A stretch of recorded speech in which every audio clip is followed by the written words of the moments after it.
زندگی کے کٹھن حالات میں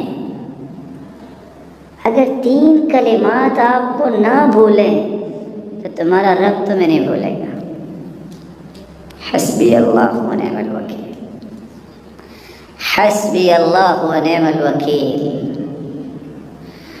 یا حی یا قیوم برحمتک استغیث۔ استغفر اللہ چھوٹا سا کلمہ ہے، استغفر اللہ۔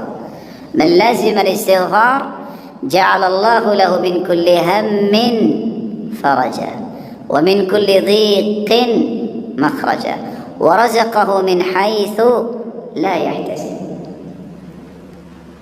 استغفر اللہ چھوٹا سا کلمہ ہے جو یہ کہہ دیتا ہے اللہ سختیوں سے نکلنے کا راستہ بنا دیتے ہیں، ہر مشکل کو آسانی میں بدل دیتے ہیں، اور وہاں سے اللہ عطا کرتے ہیں جہاں انسان نے کبھی سوچا نہیں ہوتا۔